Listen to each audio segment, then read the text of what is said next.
Hey, before we begin, I just want to get a quick shout out to Storm Shadow 75. He's doing all this kind of great work. He gives me a couple of shout outs. So I'm giving a shout out to him. Go to his channel, check out his stuff because he's awesome. Thanks. And now, on with the show. My subjects do not follow my orders. What can I do to inspire them? I need more power. Oh, I know!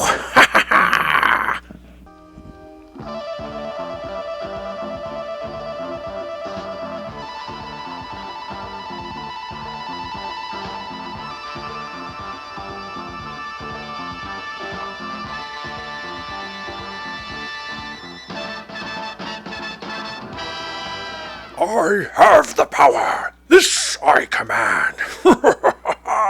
I will rule them all. Football practice. Was it just a dream?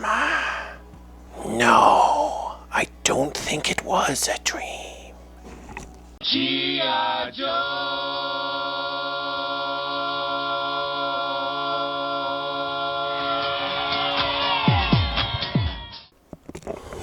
Oh, yeah, you know what's gonna happen now, don't you?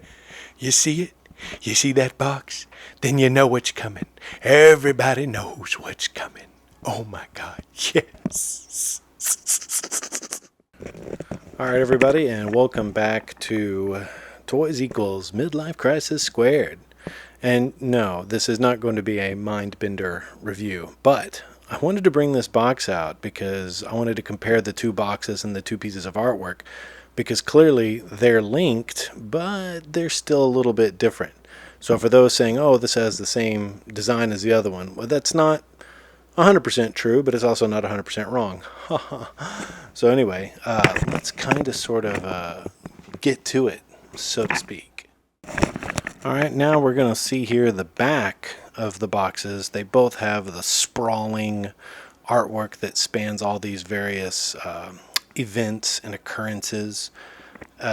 Some of them are based on the comic book and others are based on the cartoon. So for example, with Serpentor and him cauterizing his wound, that's a very famous scene from the comic book. And like with Dr. Mindbender, a lot of this is from the cartoon.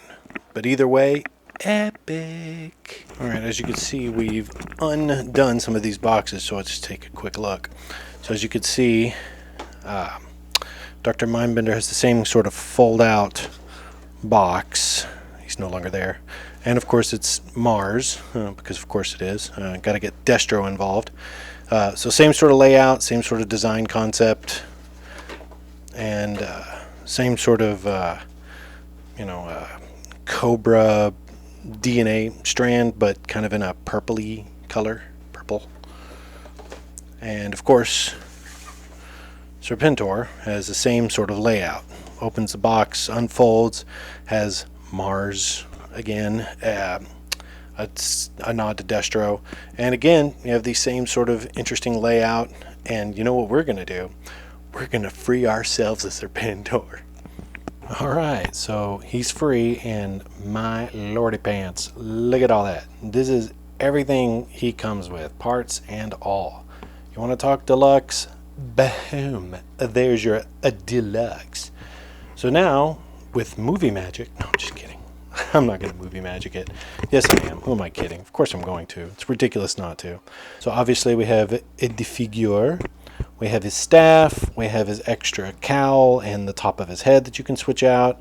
You have his two claws extended or not, which of course begs the question, where does all this blade go when it retracts? Magic. We've got his William Snake Spear. Yeah, I stole that from another YouTuber because that's just too hilarious not to. His sword, we've got the back fins, we got the guns that look like a Maduce, and we've got the cannon points that go to it, the barrels. We got Mr. Snakehead, and we've got the turning gear that doesn't turn after you've installed it, the actual Air Chariot itself, and Mr. Snaky Pants here. All right, well, let's dig into the details. I just want to point out one little thing here real quick, is that this piece here, Probably not going to be able to zoom in well on it. It has a little black peg, and I just want to say that it does have an orientation, and it goes in this slot here. So that goes in like that, and this one goes to the back. It's the only way you can really get it to fit quite easily. And we're back. We have completed construction of the sled, Mr. Snake. And yeah, he does have little fangs that can come out, and he's got a little gun there that if you're going to use blast effects, it's going to have to be one that, like Valaverse, where it doesn't have a peg. It's just slips on. And I have a feeling that I don't know, it might be too big for Valaverse pegs, but I will check it out later. I'm sure you guys have seen a gazillion videos already that shows all the different features and whatnot of this chariot. And it is quite the beast, let me tell you. One of the things I find interesting is that, you know, it has this turbine that can spin if you can rotate it, but it really serves no purpose than just being, you know, interesting. Oh, yeah, it can move. Yeah, but you'll never be able to spin it and, like, videotape it. Maybe if you did stop motion, it would work. And yeah, there are landing gear on the bottom, but I don't feel like taking them out at the moment because it's a pain in the butt. You kind of have to get in there and dig and extract out, and it just becomes hurtful, and I don't like it. I don't. But they are useful and interesting, and it is there for that purpose. And I just want to say that Mr. Sneaky Pants here doesn't really have any articulation at all. He's rubbery. You know, he can be squished and moved around, and in that regard, he feels really kind of cool. It's well decorated. The scales are nice. Mine has a reasonably decent paint job, but beyond that, you know, not bad. Not bad for a little free snake. Yeah, well, you know, onto the figure, right? All right, man of the hour time, Mr. Serpentor himself. Yes, he's quite magnificent. He's just a beast of a figure. He looks very much in line with like the Nika horror figures that I've bought. He looks like a 7-inch figure, not a 6-inch figure. Which, now that I'll mention it, let's give him a bit of a measure. I just happen to have one of those measuring tapes, so let's give it a go. And he stands, I don't know if you can see that, I might have to back it, hold on. He stands at 7.5, almost 7.5 inches tall, it looks like. I hope that's getting through on the camera, hard to see because I'm zoomed out as far as I can go to see. Zoom out a little bit more and risk it. Oh no, I hit the camera. Don't do it. Don't do it. Tilt it. Hold on 1 second. Technical difficulties. Alright, let's see how much better that is. How does that look? Again, easily, well, maybe he's not 7.5, but because I'm looking at it at an angle, that's partly why it looks wrong. But he's definitely over 7 inches by a little bit, by a hair. But still, one tall dude, man.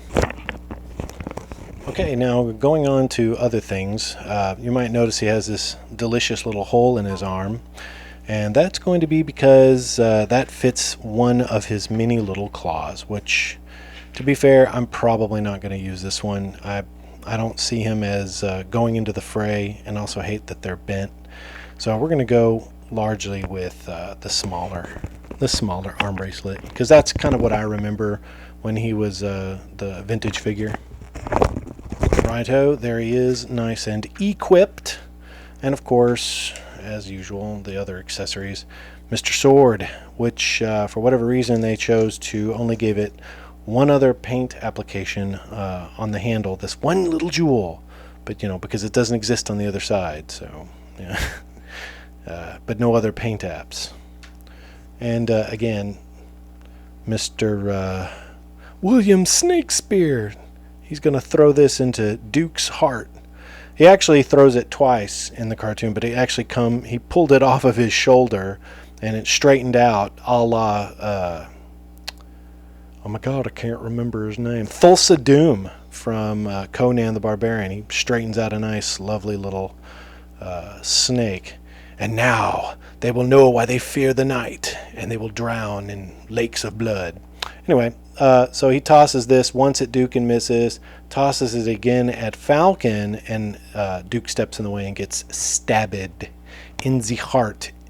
And he goes into a coma. No, he was supposed to die.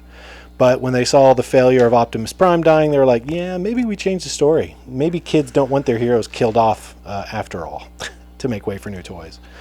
He gets his staff of Raw, so you can pretend that he's Indiana Jones going on a crusade, and he needs to get the map to figure out where the Ark is. That would be funny. That would be funny.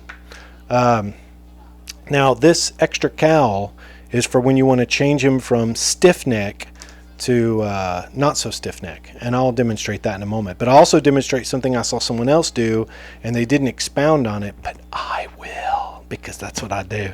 I'll take advantage of other people's discoveries. No, I'm just kidding. I don't. I don't. Anyway, let's get to that.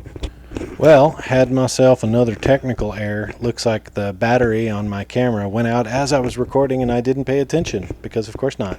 So I'm not really sure what I lost, but we will find out in the editing for sure.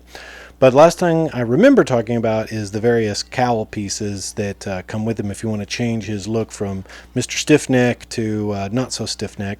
And again, I'm going to show you a way to still use this cowl and get more articulation than you would normally. And what you do is, on the back of him, it's pegged into the back. We'll just unpeg it. I'm doing this one-handed, yo. Now I've unpegged it, and so now he can kind of, you can kind of like make him look around even with the solid cowl on. Since you're not shooting him from the back, it won't matter that you can't tell that it's probably just disfiguring the back of him, but he can still look to the left or to the right with the one-piece cowl on. And he can look down, but he might be a little hindered looking up. That'd be the only thing. But still, you can make him look around, which, you know, that can be interesting. But I'm going to go put his secondary cowl on. What happened to my head? I got a headache. So this is him with his new sneaky head. Hello, Mr. Snakehead. How's it going, bro? You're such a sneaky little bro. Little beady eyes on you. So then when you put the other cowl on, and it's kind of really a throwback to his original figure from the 1980s, and it's actually brilliant because he's got full-on articulation at that point, you know. You can make him look up, down, inquisitive, not so inquisitive. You can break his brain open. Nice. But very, very cool. Now, where concerns articulation, a lot of people say that he's stiff. And I obviously haven't messed with him that much now out of the box, but yeah, I could see that. He's got some stiffness to him, and I've not heated him up, and that's probably something I'll do because when I go and pose him for photos, obviously I'm going to need him to be articulated, and I'm worried because like everybody has an issue with this arm, like everybody. And so far I don't have a problem with the waist. The waist does a twisted turvy thing, but it's gummy in the sense that, you know, he's just going to return back to position, super duper stiff. You know, he can rotate the arm 360 and that's all well and good, but like, you know, lifting it up, I mean, you could, like this arm comes up quite nicely. This arm doesn't. It's super duper stiff. I'm afraid I'm going to break it. Now, a lot of people saying it may have something to do with the paint, and I don't know if this shows up well on camera. Probably won't. I'm gonna try, but there's like little dimples and divots in his arm. Some other people have had that exact same problem, so that means that this is indicative to the mold, so it's not just like a one-off. It's gonna be everybody's figure. Yeah, that arm is rock solid, yo. I'm not even gonna force it. He's gonna have to be boiled alive. So if I had any complaints right now, it's going to be that. He's extremely stiff. And yeah, that sounds about as bad as it was when I said it. Oh, God. Well, anyway, so, yeah, that's Serpentor. You're going to see like 500,000 videos of this come through in the next few weeks, and probably more in the future. And I apologize that he's just such a big figure that he takes up so much space that obviously my workspace is a strewn of debris because he takes up too much room. Not much I can do about that unless I get a bigger, better studio, which I'm kind of cramped at right now. So I apologize for that. Many apologies. Oh my God, so many apologies. And I'm probably going to end up busting out my paints, and I'm going to paint that to be kind of a orange, kind of a Sauron eye, because that's how it is in the pictures of the graphics here. Also, I'm probably going to paint eyes on Mr. Staffy here because that would just be cool and it enhances it. It's not like I'm ever going to give this figure away, and if I'm dead and someone wants this figure, oh well, you'll have to deal with my little paint apps. So sorry. So sorry. Now, he does fit on the Chariot. We'll have a look-see at that here in a moment. Yeah, as you can see, he stands up on this quite well. And he just would grab a hold of these lovely things. Of course, if I could do it one-handed, which I can't, so I apologize. But again, there you have it. Loveliness. And just in case no one's tried it, yeah, the Valaverse blast effects do in fact fit in the Cobra's mouth in that little gun. Very nice. Very nice. GIJoe. Hey, you know what? I did manage to get his cape off, and it did get stuck inside the arm socket gear, and it was restricting the movement. So keep that in mind, that when you get yours out of the package, that you take a look at that cape. It was tucked under there really well. It was very difficult to get off. But here's the sneaky thing, and it's not a printed pattern. It's not embossed, but imprinted, like they pushed in on it. And I'm probably going to get some wire and cram it up in there to make his cape more flowing and free and beautiful. Alright, I soaked him a couple of minutes in supremely hot water and worked the joint around, and my God, his arm popped off, his hand popped off. It is the most stubborn joint I've ever seen. I don't know if heating it up actually does much for it, because I think once it gets cold again, I think it'll just go right back to not working well. But in the event, I did realize some articulation that most people, or at least none of the reviews I've seen so far, have had the bravery to do. Let's just go with bravery. Hold on, see if I can do this. This might be audibly loud, but I'm going to show you. Let me back out. All right, so watch. Oh no! He can turn all the way around on all axes. So just in case no one was brave enough to try that, it does allow for it. He does have the joints to go 360 on all torso and whatever. See, he's much looser now. I can move him around with just one hand. The only thing you can't move is this ridiculous arm. I worked at it pretty roughly, and I can at least get it to move now. One of the things I noticed that his hand, the peg in it is very short, so those hands come off real quick, real easy, and that's marginally annoying in my opinion. But all right, up for comparison number 1 is Sergeant Slaughter and Cobra Commander. As you could see, Sergeant Slaughter, even with his little hat on, which gives him a little bit of extra height, still not taller than Serpentor. Serpentor's taller than he is, and of course Serpentor is almost a head taller than Cobra Commander. So Cobra Commander, you best look over your shoulder when you sleep, or look for. All right, how about those responsible for Serpentor? Dr. Mindbender and Destro, 2 cranium heads that standing next to their creation. And as you can see, definitely he's taller than the 2 of them. And though interestingly, it's hard to tell, but I think Dr. Mindbender might be a little taller than Destro. Bizarre. Totally bizarre. But there they are. You can have these 2 folks to thank for Serpentor. Right, and here we are with Roadblock and Crocmaster, the only other than Gung-Ho, of course, the other beefcakes in the lineup. As you can see, Serpentor has pretty much a lot of height over Crocmaster, but does actually achieve to be a bit taller than Roadblock, and to me, he's the tallest of the G.I. Joes. All right, let's take a look at some other lines like Valaverse and Marvel Legends. So here we have the Delta Trooper by Valaverse, and their figures are always a little bit on the taller side, but look at that. Serpentor still towers over them, fully geared.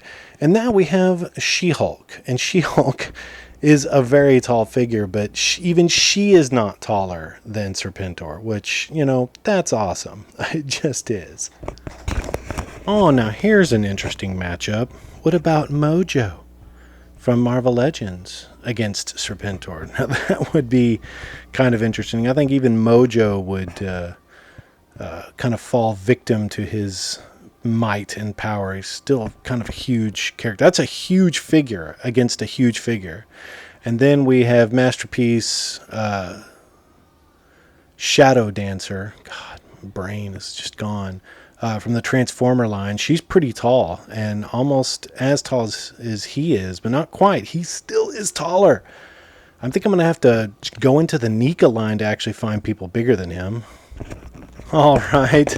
And then for my final comparison, why not Frankenstein and the Driller Killer from Slumber Party Massacre? Nay, they're finally taller than Serpentor. Hey, he's going to have issues fighting against Boris Karloff. No, I'm just kidding. Anyway, that's enough of my silliness. Let's move on to some other things, some more interesting things.